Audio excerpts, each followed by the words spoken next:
Preparémonos para entrar a la exposición de la palabra del Señor. Y como hoy es un día especial, pues vamos a hacer una pausa a nuestro estudio expositivo de la epístola a los Hebreos para recordar lo que pasó en el primer siglo cuando Israel estaba bajo el dominio de Roma, porque fue el tiempo cuando Cristo descendió a esta tierra para morir en la cruz y resucitar al tercer día de los muertos, como lo estaremos recordando el día de hoy. Así que primeramente oremos al Señor para que Él nos ministre por medio de su palabra en relación a este recordatorio que estaremos haciendo. Así que oremos. Oh bendito Dios, venimos nuevamente ante tu presencia, pidiendo ahora tu dirección, que tu Espíritu Santo nos ministre con tu palabra, Señor. Que en todo momento sigamos recordando para exaltar ese triunfo que pasó en el primer siglo, Señor. Yo te doy gracias por la vida de cada uno de mis hermanos aquí presentes, Señor, y de igual forma te pido que utilices a este siervo inútil para recordar esa victoria que se presentó desde el primer siglo, Señor. Así que aquí estamos, mi Dios. Síguenos hablando por tu palabra, síguenos haciendo recordar, para que en ningún momento como parte de tu iglesia lo olvidemos. Así que nos ponemos en tus manos, en el nombre de Jesús lo hacemos. Amén y amén. Cuando Jesús descendió a esta tierra, obviamente fue con el propósito de hacer de la voluntad, fue con el propósito de hacer la voluntad del Padre. Sin embargo, desde que Jesús inició su ministerio, Él predicó las buenas nuevas del reino. Pero también predicó del arrepentimiento de los pecados, como lo enseña la Escritura en Mateo, capítulo 4, versos 16 al 17. Veamos juntos esa Escritura. Mateo 4, versículos 16 y 17.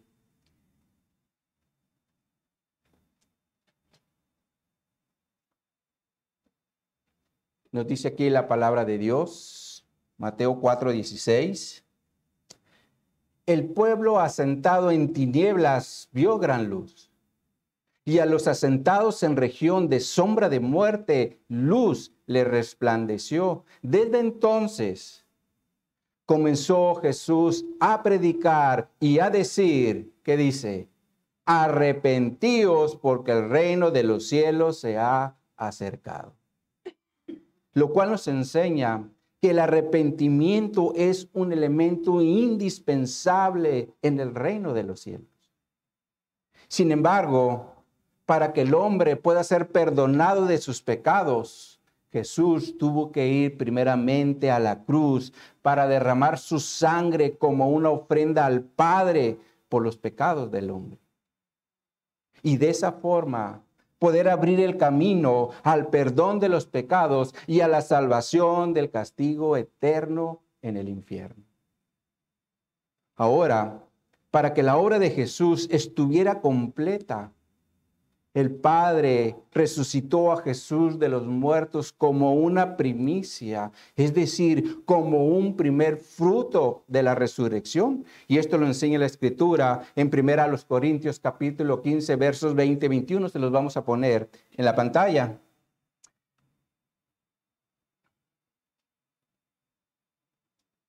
Está la Escritura. Dice esta Escritura: mas ahora Cristo ha resucitado de los muertos, primicias de los que durmieron es hecho, porque por cuanto la muerte entró por un hombre, también por un hombre la resurrección de los muertos. Por lo cual, a través de la resurrección de Jesucristo, nosotros como iglesia tenemos la esperanza y la promesa de parte de Dios de que un día resucitaremos a nueva vida para poder estar en la presencia de Dios por toda la eternidad. Pero también la Escritura nos enseña que esto va a ser con un cuerpo glorificado, es decir, sin pecado y libre del yugo de la muerte. Y esto es porque Jesús ahora tiene las llaves de la muerte y del Hades, como lo menciona el apóstol Juan en Apocalipsis capítulo 1, versos 17 y 18. Se los vamos a poner en la pantalla. Dice aquí esta escritura, cuando le vi, está hablando Juan, caí como muerto a sus pies, y él puso su diestra sobre mí, diciéndome, no temas, yo soy el primero y el último, y el que vivo y estuve muerto, mas he aquí que vivo por los siglos de los siglos, amén, y tengo las llaves de la muerte y del Hades. Ahora, la palabra Hades se refiere a una tumba. Por eso la Nueva Traducción Viviente traduce el verso 18 de la siguiente forma, se los vamos a poner en la pantalla. Dice esta traducción, yo soy el que vive, estuve muerto, pero mira, ahora estoy vivo por siempre y para siempre, y tengo en mi poder las llaves de la muerte y de la tumba. Por lo cual Jesús ahora tiene las llaves de la muerte y de la tumba. Y ahora yo les pregunto, mis hermanos, ¿para qué sirve una llave? ¿Acaso no es para ponerle cerradura a una puerta para que ya no se abra? Es decir, ya no entre nadie ni salga. Y de hecho es lo que nosotros hacemos cuando salimos de casa, ¿verdad? Le ponemos llave a la puerta para dejarla seguro y de esa forma los amantes a lo ajeno no se metan. Pero de igual forma, mis hermanos, Jesús tiene las llaves de la muerte y de la tumba y en cualquier momento Él puede cerrar esa puerta para que ya nadie ni entre ni salga. Sin embargo, la Escritura también nos enseña que Jesús un día le va a dar fin a la muerte, como lo enseña la Escritura en 1 Corintios, capítulo 15, versos 22 en adelante. Les invito a que veamos juntos esa Escritura. 1 Corintios 15. Leamos a partir del verso 22. Vamos viendo lo que nos está enseñando aquí la palabra de Dios. Dice el versículo 22 de 1 Corintios 15. Dice, porque así como en Adán todos mueren, también en Cristo todos serán vivificados. Ahora, aquí es importante mencionar que la palabra vivificados tiene el sentido bíblico de tener vida por segunda vez. Y esto realmente es una referencia a la resurrección de los muertos. Sin embargo, hablando de la resurrección, la Escritura también nos enseña que habrá un orden, es decir, una cronología en los eventos, como lo empieza a describir la Escritura a partir del verso 23 en adelante. Sigamos leyendo. Nos dice 1 Corintios capítulo 15, verso 23, pero cada uno en su debido orden. Cristo las primicias, esto se refiere a que Cristo es el primer fruto de la resurrección. Luego los que son de Cristo en su venida. Ahora, la pregunta aquí es, ¿a qué se refiere la Escritura cuando menciona aquí los que son de Cristo? Definitivamente, mis hermanos, somos nosotros, su iglesia, porque somos los que hemos creído en el Evangelio y hemos aceptado a Jesús como nuestro Señor y Salvador en arrepentimiento de nuestros pecados. ¿Cuántos hay aquí de Cristo? ¿Bien? Por lo tanto, el orden que nos está presentando la Escritura es, en primer lugar, está la resurrección de Cristo, evento que pasó en el primer siglo. Después un día vendrá la resurrección de su iglesia, evento que al día de hoy no ha pasado, porque Cristo aún no ha regresado por su iglesia, pero un día va a regresar para que podamos ser vivificados, es decir, resucitados a segunda vida. Sin embargo, aquí también es importante mencionar que la Escritura también nos enseña que algunos no van a experimentar la muerte. Dejen una marca aquí y vayamos ahora a Tesalonicenses, a la primera carta a los Tesalonicenses. Primera a los Tesalonicenses. Está Filipenses, Colosenses y luego tenemos Tesalonicenses. Y allí en el capítulo 4, leamos a partir del verso 13. De hecho, en la Reina Valera ustedes van a ver que hay un título que dice la venida del Señor. Dice aquí esta escritura a partir del verso 13, tampoco queremos, hermanos, que ignoréis, es decir, que estén sin entendimiento, acerca de los que duermen, es decir, a los que ya han experimentado la muerte, para que no os entristezcáis como los otros que no tienen esperanza, porque si creemos que Jesús murió y resucitó, así también traerá Dios con Jesús a los que durmieron en él. Ahora, cuando dice los que durmieron en él, se refiere a todos los que han muerto en unión con Cristo, como lo traduce la Nueva Versión Internacional. Se los vamos a poner en la pantalla. Dice esta traducción, ¿acaso no creemos que Jesús murió y resucitó? Así también Dios resucitará con Jesús a los que han muerto en unión con él. Entonces, los que durmieron en unión con él se refiere a los que murieron poniendo su fe en Jesucristo o en el Mesías, como fue el caso de los israelitas del Antiguo Testamento. Sigamos leyendo, verso 15. Dice, por lo cual os decimos esto en palabra del Señor, que nosotros que vivimos, que habremos quedado hasta la venida del Señor, no precederemos a los que durmieron. Esto quiere decir que nuestra resurrección no va a ser antes de todos aquellos que murieron unidos a Cristo. Por eso la Escritura dice a partir del versículo 16, sigamos leyendo, dice, porque el Señor mismo, con voz de mando, con voz de arcángel y con trompeta de Dios, descenderá del cielo y los muertos en Cristo resucitarán primero. Luego nosotros, los que vivimos, los que hayamos quedado, seremos arrebatados juntamente con ellos en las nubes para recibir al Señor en el aire y así estaremos, como dice, siempre con el Señor. Entonces es claro que cuando Cristo regrese por su iglesia, algunos no van a experimentar la muerte porque serán arrebatados, como dice aquí la Escritura. Ahora, la palabra arrebatados tiene al menos dos sentidos bíblicos.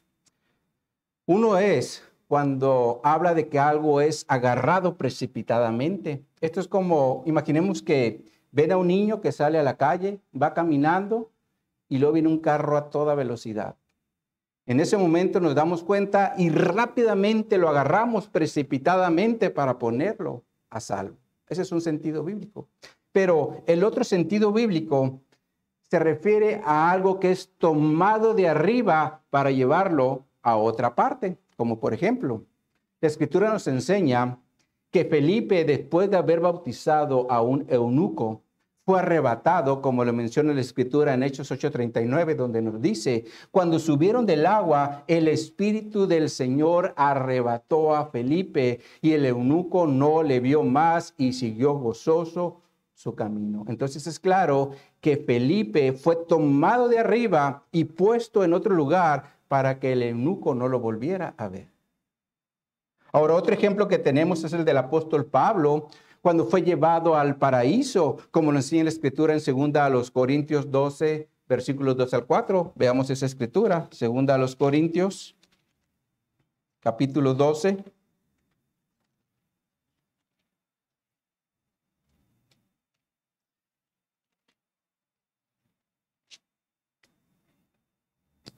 Verso 2 al 4 nos dice, conozco a un hombre en Cristo que hace 14 años, si en el cuerpo, no lo sé.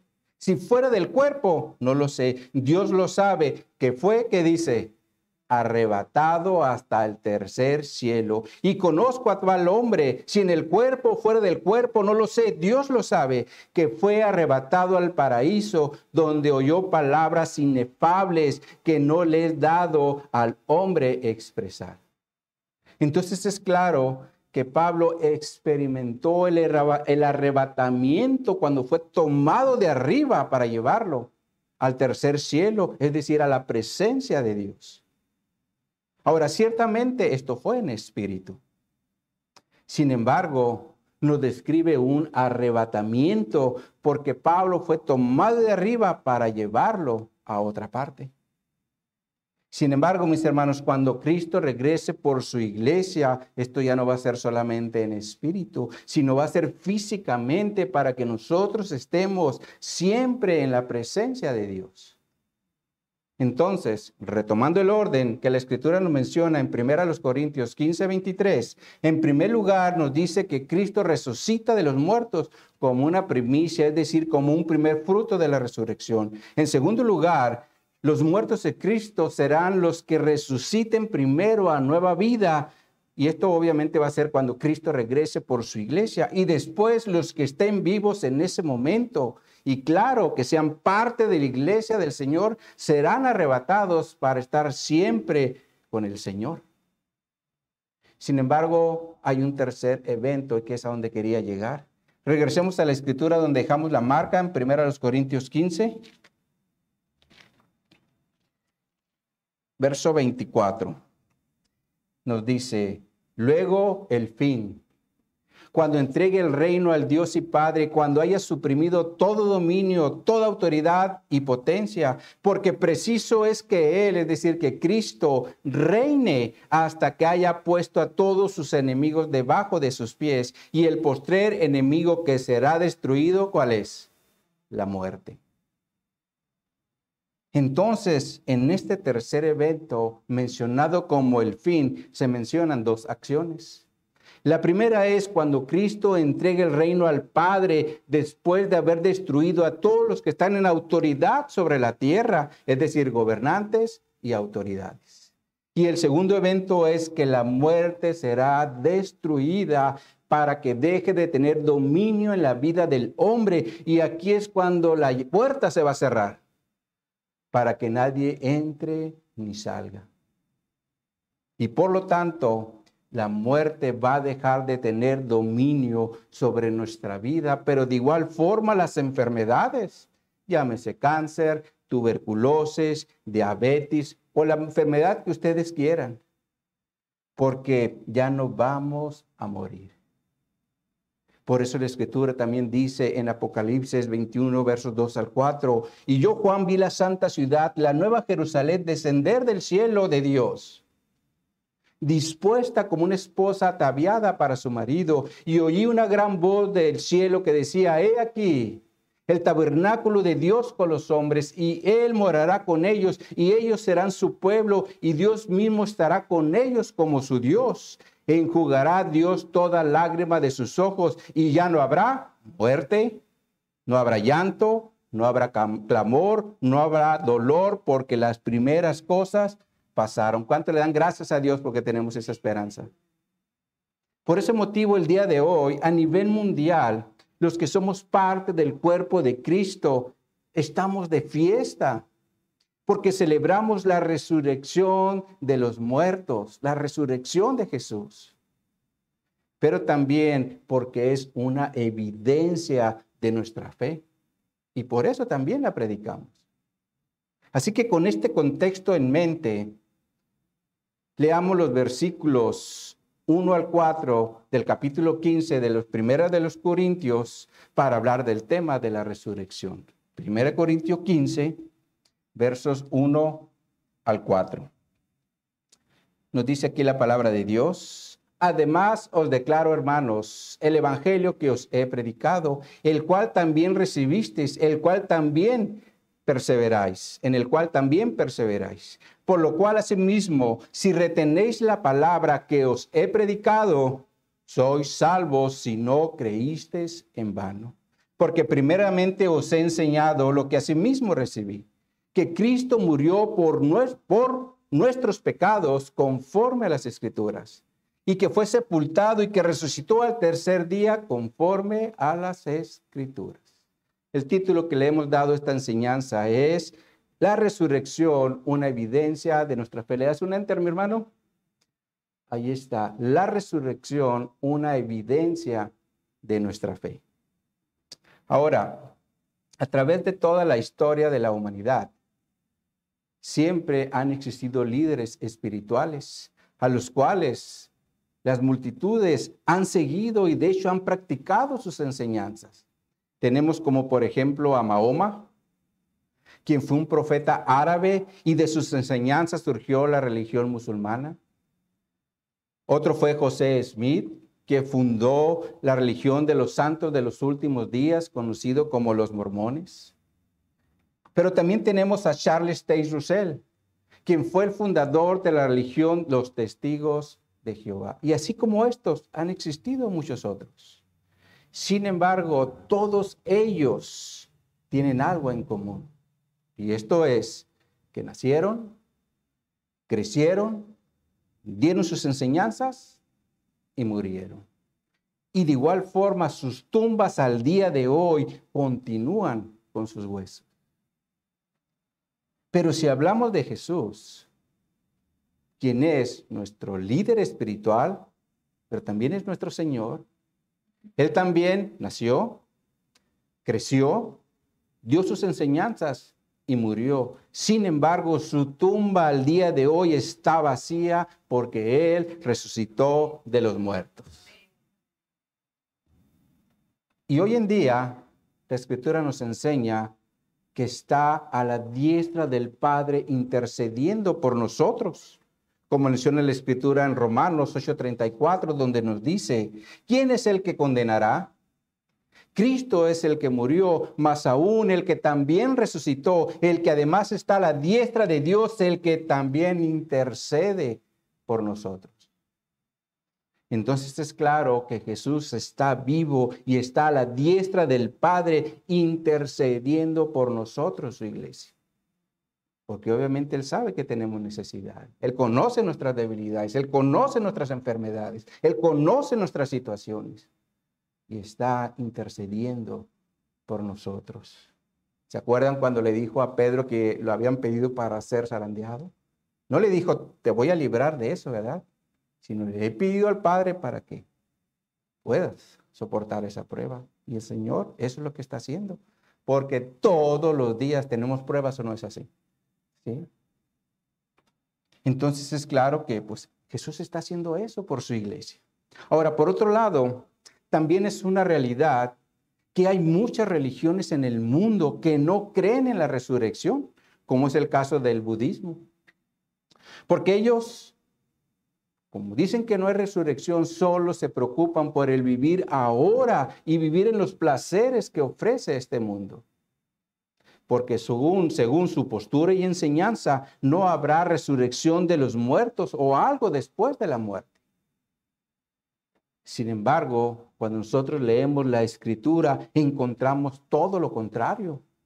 Porque nos habla de la resurrección de los muertos, como por ejemplo, veamos lo que dice la Escritura en Hechos capítulo 1, versos 1 al 3.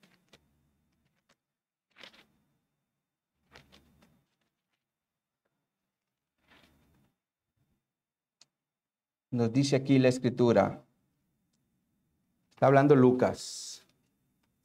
En el primer tratado, oh Teófilo, aquí Lucas está haciendo referencia a su primer evangelio, es decir, el evangelio de Lucas. Por eso menciona un primer tratado. Y después nos dice qué es lo que expuso en ese primer tratado. Por eso dice, hablé acerca de todas las cosas que Jesús comenzó a hacer y a enseñar. Hasta el día en que fue recibido arriba, después de haber dado mandamiento por el Espíritu Santo a los apóstoles que había escogido, a quienes también después de haber padecido, se presentó vivo con muchas pruebas indubitables, es decir, convincentes, apareciéndoles durante 40 días y hablándoles acerca del reino de Dios. Inició hablando del reino de Dios y terminó hablando del reino de Dios. Y esta escritura es clara en relación a que Jesús se presentó vivo después de haber padecido. Otra versión no dice padecido, dice crucifixión. Por lo tanto, está hablando cuando Jesús se levantó de los muertos. Una vez o después de haber sido crucificado en la cruz y antes de su ascensión. Es lo que está narrando esta escritura.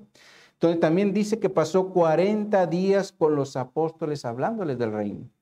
Sin embargo, es importante mencionar que cuando Jesús se presenta con sus discípulos, Él no lo hizo de una forma espiritual, como si fuera un espíritu. porque Jesús se presentó físicamente con ese cuerpo glorificado delante de sus apóstoles para que él vieran ese primer fruto de la resurrección. De hecho, por ese motivo, el apóstol Juan en su evangelio nos presenta un acontecimiento para dejar evidencia de que el cuerpo de Jesús no era algo espiritual, sino algo físico.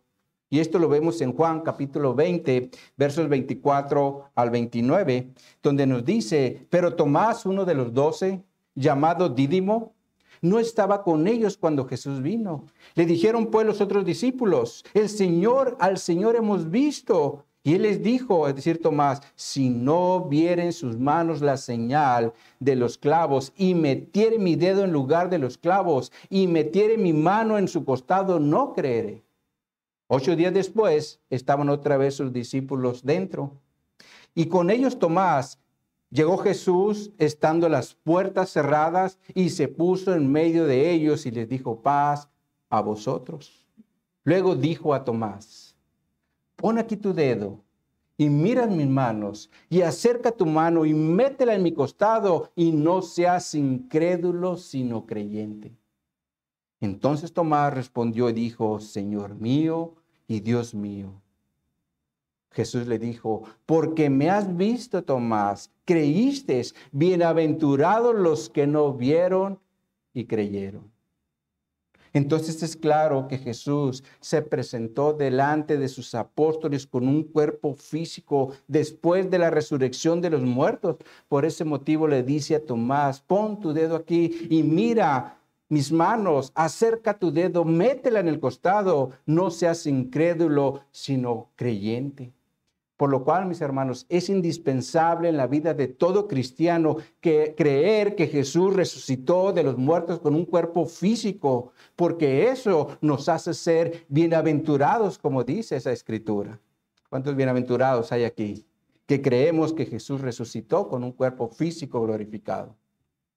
Ahora, por otro lado, la resurrección, mis hermanos, no era algo nuevo para el pueblo de Israel, porque Dios ya lo había anunciado en su palabra por medio de sus profetas.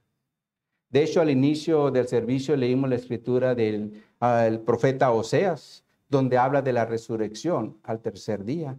Pero veamos ahora otra escritura. Les invito a ir al Salmo 16.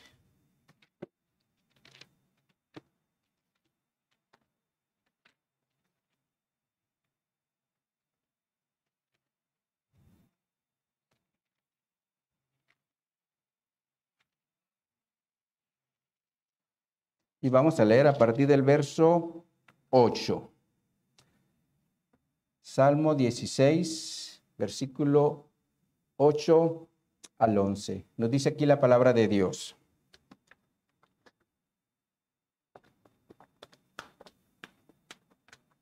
A Jehová he puesto siempre delante de mí. Porque está a mi diestra, no seré conmovido. Se alegró por tanto mi corazón y se gozó mi alma. Mi carne también reposará confiadamente, porque no dejarás mi alma en el Seol, ni permitirás que tu santo vea corrupción. Me mostrarás la senda de la vida. En tu presencia hay plenitud de gozo, delicias a tus diestras para siempre. Si observan, este es un salmo que nos está hablando claramente de la resurrección cuando dice, no dejarás mi alma en el Seol, ni permitirás que tu santo vea corrupción. Ahora, también es importante mencionar que este salmo es mesiánico porque nos está hablando de la resurrección de Jesús. Por ese motivo, cuando el apóstol Pedro dio su primer discurso en Pentecostés, menciona este salmo. Veamos esto en Hechos 2. Vayamos a Hechos 2. Y leamos a partir del versículo 25. Hechos 2, versos 25 al 27. Nos dice, porque David dice de él, es decir, de Jesús, veía al Señor siempre delante de mí, porque está a mi diestra, no seré conmovido, por lo cual mi corazón se alegró y se gozó mi lengua, y aún mi carne descansará en esperanza, porque no dejarás mi alma en el Hades, ni permitirás que tu santo vea corrupción. Aquí el apóstol Pedro les está explicando a los judíos del primer siglo que este salmo no era en relación a David, porque David, después de haber muerto, su tumba sigue con ellos. Por eso continúa diciendo en el verso 29, donde nos dice: varones hermanos, si os puede decir libremente del patriarca David, que murió y fue sepultado, y su sepulcro está con nosotros hasta el día de hoy. Por lo cual, el Salmo 16 no está hablando de David, sino que David está hablando escatológicamente de la resurrección de Cristo cuando dice: no dejarás mi alma en el Hades, ni permitirás que tu santo vea corrupción. Ahora, en este mismo sentido, veamos lo que Pablo le dice a los judíos en Antioquía en el capítulo 13. Avancemos 10 capítulos hacia adelante y leemos allí a partir del versículo 17.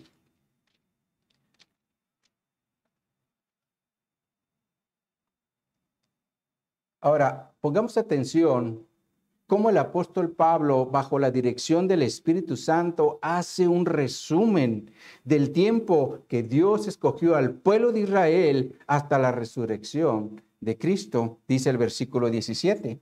El Dios de este pueblo de Israel escogió a nuestros padres y enalteció al pueblo, siendo ellos extranjeros en tierra de Egipto, y con brazo levantado los sacó de ella. Y por un tiempo, como de 40 años, los soportó en el desierto. Y habiendo destruido 7 naciones en tierra de Canaán, les dio una herencia.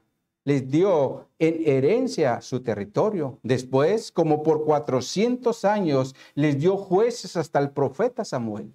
Luego pidieron rey, y Dios le dio a Saúl, hijo de Cis, varón de la tribu de Benjamín, por 40 años. Quitado les levantó por rey a David, de quien dio también testimonio diciendo: he hallado a David, hijo de Isaí, varón conforme a mi corazón, quien hará todo lo que yo quiero. De la presencia de y conforme a la promesa, Dios levantó a Jesús por Salvador de Israel. Antes de su venida, predicó Juan el bautismo del arrepentimiento a todo el pueblo de Israel. Mas cuando Juan terminaba su carrera, dijo: ¿quién pensáis que soy? No soy él, mas he aquí viene tras mí uno que no soy digno de desatar el calzado de sus pies. Varones hermanos, hijos del linaje de Abraham, y a los que entre vosotros teméis a Dios, a vosotros es enviada la palabra de esta salvación, porque los habitantes de Jerusalén y sus gobernantes, no conociendo a Jesús, ni las palabras de los profetas que se leen todos los días de reposo, las cumplieron al condenarle. Y sin hallar en él cosa digna de muerte, pidieron a Pilato que lo matase. Y habiendo cumplido todas las cosas que de él, es decir, de Jesús, estaban escritas, quitándolo del madero, le pusieron en un sepulcro. Mas Dios, ¿qué dice que hizo? Le levantó de los muertos, y él se le apareció durante muchos días a los que habían subido juntamente con él de Galilea a Jerusalén, los cuales ahora son sus testigos ante el pueblo. Y nosotros también os anunciamos el evangelio de aquella promesa hecha a nuestros padres, la cual Dios ha cumplido en los hijos de ellos, a nosotros, haciendo que dice, resucitando a Jesús, como está escrito también en el Salmo 2, mi hijo eres tú, yo te he engendrado hoy. Y en cuanto a que levantó de los muertos, en cuanto a que levantó de los muertos para nunca más volver a corrupción, dijo así: os daré las misericordias fieles de David. Por eso dice también en otro salmo, y aquí Pablo hace referencia al Salmo 16. No permitirás que tu santo vea corrupción, porque a la verdad David, habiendo servido en su propia generación según la voluntad de Dios, durmió, es decir, murió, y fue reunido con sus padres y vio corrupción. Mas aquel a quien Dios levantó no vio corrupción. Sabed pues esto, hermanos, varones hermanos, que por medio de él, es decir, de Jesús, se os anuncia perdón de pecados. Entonces es claro que tanto el apóstol Pedro como el apóstol Pablo están haciendo referencia al Salmo 16, donde David está hablando escatológicamente de la resurrección de Jesús. Por ese motivo, o de hecho, Jesús sabía esto. Y él en su ministerio terrenal estuvo enseñándole también esto a sus apóstoles, de que lo iban a matar, pero que él iba a resucitar al tercer día, como lo enseña la Escritura en Marcos 9:30, versículo 9, capítulo 9, versos 30 al 32, donde nos dice, habiendo salido de ahí, caminaron por Galilea y no querían que nadie lo supiese, porque enseñaba a sus discípulos y les decía, el Hijo del Hombre será entregado en mano de hombres y le matarán, pero después de muerto resucitará al tercer día. Entonces es claro que Jesús quería preparar a sus discípulos para este evento, es decir, para su muerte y resurrección. Sin embargo, es evidente que los discípulos no lo pudieron entender. Por eso en su momento salen corriendo, ¿verdad? Pero cuando Jesús se presenta delante de ellos después de la muerte, hasta entonces lo comprendieron y después lo enseñaron. Por lo cual podemos afirmar que nuestra fe, mis hermanos, está basada en hechos históricos, los cuales fueron confirmados por todos aquellos que vieron con sus propios ojos a Jesús después de haberlo visto morir en una cruz, ser sepultado en una tumba y ser resucitado de los muertos. Por lo cual, mis hermanos, nuestra fe en el Evangelio involucra al menos 4 evidencias que necesitamos considerar en nuestra enseñanza y predicación. Y menciono evidencias porque, de acuerdo a lo que nos dice el diccionario de la lengua española, una evidencia es una certeza clara de lo que no se puede dudar. Es una certeza clara de algo que no se puede dudar. Por eso lo menciono como una evidencia. Y la primera evidencia que quiero mencionar es el hecho de que Jesús nació en el primer siglo de una mujer, pero bajo la concepción del Espíritu Santo, como lo enseña la Escritura en Lucas capítulo 1, versos 26 en adelante, en donde nos menciona que el ángel Gabriel viene y se presenta delante de una virgen llamada María y le dice a esta mujer, bendita tú entre las mujeres, porque vas a concebir en tu vientre y darás a luz un hijo al cual llamarás Jesús. Sin embargo, la Virgen le contesta, ¿cómo va a ser posible esto si no conozco varón? Es decir, no tengo relaciones sexuales con hombre. ¿Cómo es que voy a ser embarazada? Y aquí el ángel le responde en el versículo 35 y le dice, el Espíritu Santo vendrá sobre ti y el poder del Altísimo te cubrirá con su sombra, por lo cual también el santo ser que nacerá será llamado Hijo de Dios. Entonces es claro que Jesús fue concebido por el Espíritu Santo y no por algún hombre. Sin embargo, Dios le dio a Jesús una cobertura terrenal por medio de un padre a través de José, para que él creciera dentro de una familia como cualquier israelita. Solo que en el caso de Jesús, como no nació de un hombre alguno, no heredó el pecado de Adán que todos heredamos. Por eso Jesús vivió una vida en santidad, porque no heredó el pecado de Adán, sino que entró directamente por la concepción del Espíritu Santo y él siempre hizo todo su ministerio en santidad. Entonces, una primera evidencia de nuestra fe es el hecho de que Jesús fue concebido por el Espíritu Santo y no por algún hombre. Pasemos ahora a la segunda evidencia, y esta está relacionada con los sufrimientos de Jesús por medio de los soldados romanos, como lo narra Mateo en su Evangelio. En Mateo 27, versículos 27 al 31, veamos esa escritura. Mateo 27, 27.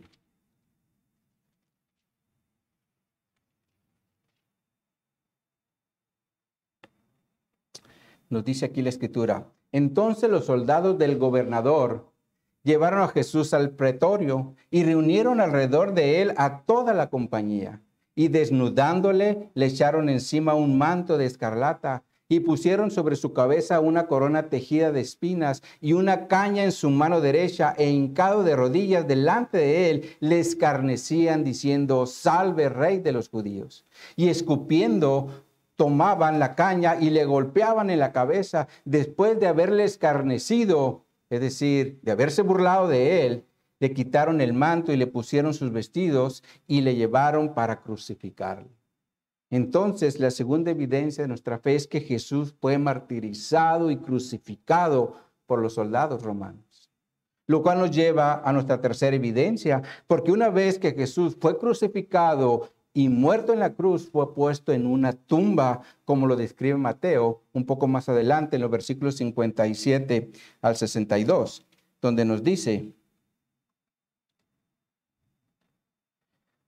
cuando llegó la noche, vino un hombre rico de Arimatea llamado José, que también había sido discípulo de Jesús. Este fue a Pilato y pidió el cuerpo de Jesús. Entonces Pilato mandó que se le diese el cuerpo, y tomando José el cuerpo, le envolvió en una sábana limpia y le puso en un sepulcro nuevo que había labrado en la peña. Y después de hacer rodar la gran piedra a la entrada del sepulcro, se fue. Entonces es claro que Jesús, después de haber sido crucificado y muerto en la cruz, le pusieron en una tumba como era la costumbre. Y en cuarto lugar, tenemos la evidencia de la resurrección, como lo narra el médico Lucas en el capítulo 24, en los primeros 7 versículos.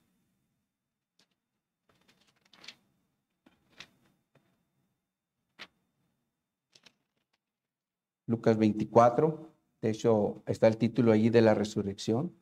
Dice: el primer día de la semana, muy de mañana, vinieron al sepulcro trayendo las especies aromáticas que había preparado y algunas otras mujeres con ellas. Y hallaron removida la piedra del sepulcro, y entrando no hallaron el cuerpo del Señor Jesús. Aconteció que estando ellas perplejas por esto, como diciendo: ¿qué pasó? He aquí, se pararon junto a ellas 2 varones con vestiduras resplandecientes, y como tuvieron temor y bajaron el rostro a tierra, les dijeron: ¿por qué buscáis entre los muertos al que vive? No está aquí, sino que ha resucitado. Acordaos de lo que os habló cuando aún estaban en Galilea, diciendo: es necesario que el Hijo del Hombre sea entregado en manos de hombres pecadores y sea crucificado y resucite al tercer día. Entonces es claro que Jesús resucitó de los muertos, como se lo había dicho a sus discípulos. Sin embargo, como esto era algo que no favorecía a los religiosos de Israel, ellos decidieron sobornar a los guardias romanos para que ellos dijeran que los discípulos habían robado el cuerpo de Jesús. Y esto lo narra Mateo a partir del versículo, en el capítulo 28, verso 8, 11 al 15 nos dice: y mientras ellos iban, he aquí unos de la guardia fueron a la ciudad y dieron aviso a los principales sacerdotes de todas las cosas que había acontecido. Y reunidos con los ancianos y habiendo consejo, dieron mucho dinero a los soldados. Vamos a sobornarlos, digan, ¿verdad? Y les dicen: decid vosotros, sus discípulos vinieron de noche y lo hurtaron estando nosotros dormidos. Y si esto lo oyera el gobernador, nosotros persuadiremos y os pondremos a salvo. Y ellos, tomando el dinero, hicieron como se les había instruido. Este dicho se ha divulgado entre los judíos hasta el día de hoy. ¿Qué dijeron los religiosos? Vamos a buscar una estrategia para echarle la culpa a sus discípulos. Y crean que esto no es algo cierto. Sin embargo, a pesar de todos intentos de los religiosos por querer engañar al pueblo, de nada les sirvió, porque Dios dejó testigos oculares de la resurrección de Cristo para que dieran testimonio de este hecho. De hecho, Pablo lo menciona ahí en 1 Corintios 15, versos 3 al 6, y nos dice que fueron más de 500 hermanos los que lo vieron resucitados. Veamos ahí 1 Corintios 15.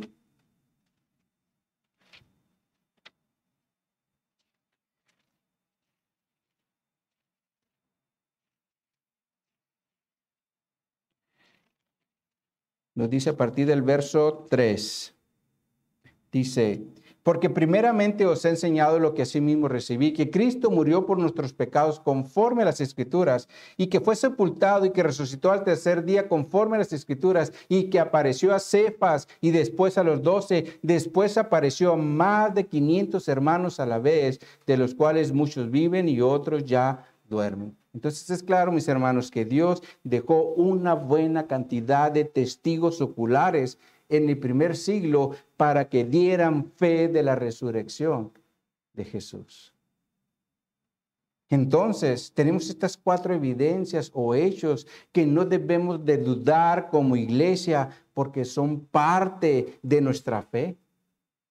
Y esto es que Jesús nació en el primer siglo por la concepción del Espíritu Santo. Jesús fue martirizado y crucificado en una cruz y sabemos que fue para morir por nuestros pecados. Fue sepultado en una tumba donde dijeron ya no va a hacer nada.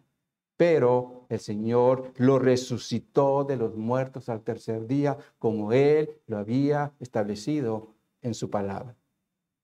Así que, mis hermanos, no dejemos de enseñar y de predicar de estas evidencias que tenemos en la palabra de Dios, porque son parte de nuestra fe. Y por último, también es importante mencionar que cuando la Escritura nos habla de resurrección, siempre nos va a mostrar 2 caminos. Veamos un ejemplo en Daniel 12.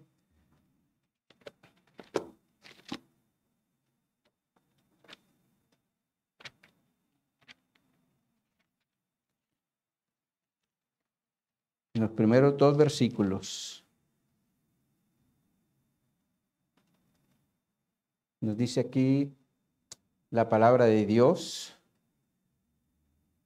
viendo las cosas escatológicamente hacia enfrente, por eso tiene el título El tiempo del fin. Nos dice, en aquel tiempo se levantará Miguel, el gran príncipe que está delante de los hijos de tu pueblo, y será tiempo de angustia, cual nunca fue desde que hubo gente hasta entonces. Pero en aquel tiempo será libertado tu pueblo, todos los que se hayan escrito en el libro de la vida. Y muchos de los que duermen en el polvo de la tierra serán despertados, unos para vida eterna y otros para vergüenza y confusión perpetua. Entonces, esta escritura es clara en relación a 2 destinos. El primero nos habla de resucitar a vida eterna, pero el segundo nos habla de resucitar a vergüenza para ser despreciados por siempre, como la traduce la versión Palabra de Dios para Todos. Se los vamos a poner en la pantalla. Dice esta traducción: la gran cantidad de muertos que descansan bajo la tierra se levantará. Algunos se irán a disfrutar de la vida eterna y otros pasarán vergüenza y serán despreciados por siempre. La pregunta es, ¿dónde queremos estar después de la resurrección? Es decir, en la vida eterna o siendo despreciados por siempre. Yo en lo personal quiero estar en la vida eterna y espero que ustedes también. Pero para poder tener la vida eterna, la Escritura nos enseña que necesitamos a Jesús. Por eso nos dice en Juan 3:35, el Padre ama al Hijo y todas las cosas ha entregado en su mano. El que cree en el Hijo tiene vida eterna, pero el que rehúsa creer en el Hijo no verá la vida, sino que la ira de Dios está sobre él. Por tanto, si una persona rechaza a Jesús, no lo digo yo, lo dice la Escritura, no verá la vida, sino que la ira de Dios está sobre él. Y por lo tanto, todo aquel que niega a Jesús será parte de los que serán despreciados por siempre en la resurrección. Sin embargo, los que hemos aceptado a Jesús, tenemos la confianza de que en la resurrección tendremos vida eterna y estaremos siempre con Jesús, porque esa es una promesa que el Señor nos da en su palabra. ¿Cuántos dicen amén? Entonces, como conclusión, Como hijos de Dios, no olvidemos que la resurrección es una evidencia de nuestra fe, porque si Cristo no hubiera resucitado, vana sería nuestra fe y vana sería también nuestra predicación.